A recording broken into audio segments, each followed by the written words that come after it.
In the first video on After Virtue, Alasdair MacIntyre offers a striking diagnosis of modern moral culture.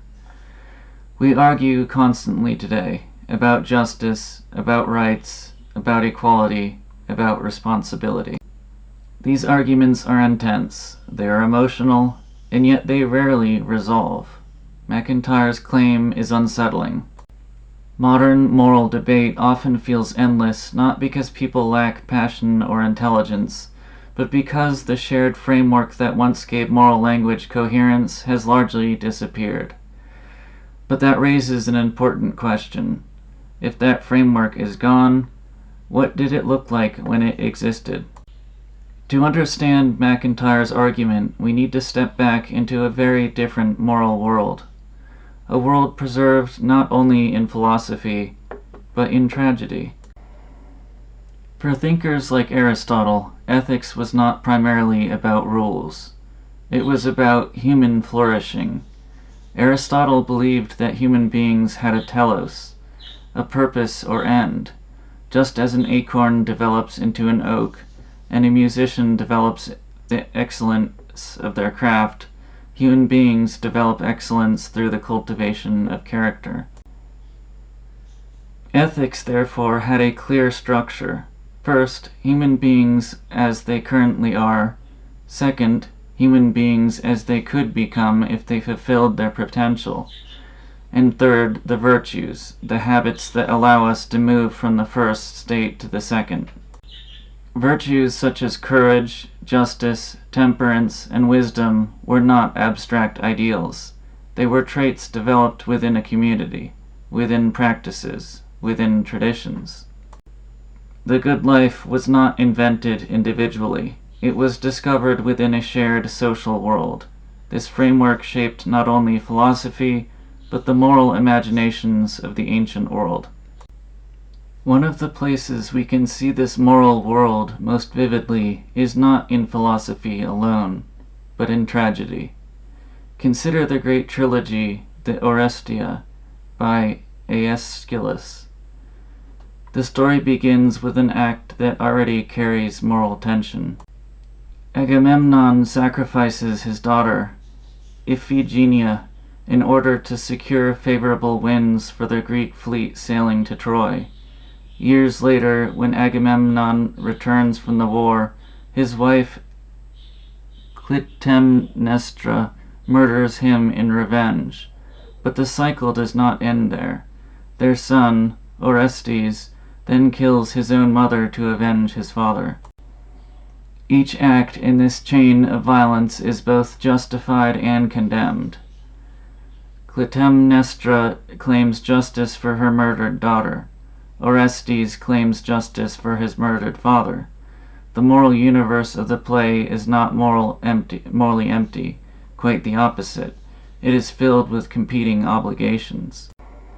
Family loyalty, justice, revenge, divine command, social order. The tragedy arises because these obligations collide. What is striking about this world is that the characters are not morally confused. They understand the moral claims involved, but those claims pull them in different directions. Greek tragedy does not present simple moral rules. Instead, it explores what happens when legitimate moral demands conflict. And in doing so, it reveals something important about the ancient moral world. People disagreed, they struggled, they faced tragic choices, but they still shared a common moral language. They were arguing within the same framework. The conclusion of the Oresteia reveals an even deeper shift. Orestes is pursued by the Furies for the crime of matricide. But instead of continuing the cycle of revenge, the conflict is brought before a court established by the goddess Athena. For the first time, vengeance gives way to judgment. Blood feud gives way to institutions.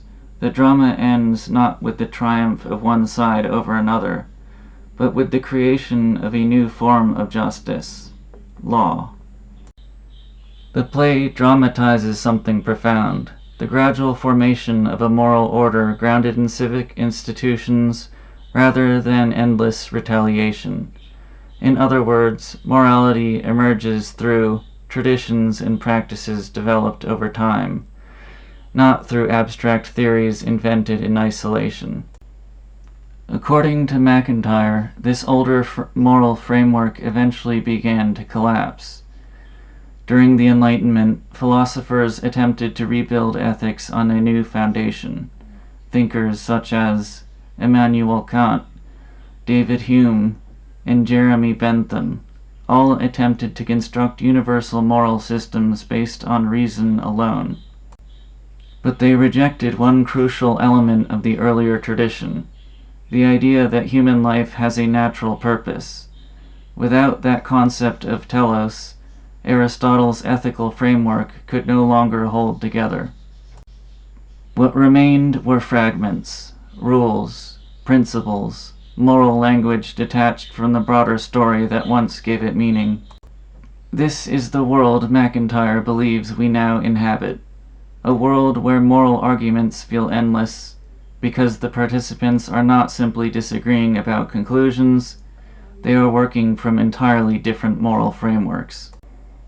Utilitarian calculations, rights-based theories, individual preference, each has its own logic. But there is no shared tradition capable of resolving conflicts between them. The result is what MacIntyre calls interminable moral disagreement. Arguments that continue indefinitely because the deeper foundations of moral reasoning are no longer shared. But after virtue does not end with this diagnosis. If modern moral language has become fragmented, and if the Enlightenment failed to rebuild its foundations, then the question becomes unavoidable. Where do we go from here? MacIntyre's answer is unexpected. He turns back to an older idea, the tradition of virtue, and that is where the book goes next. I'll see you in the next episode.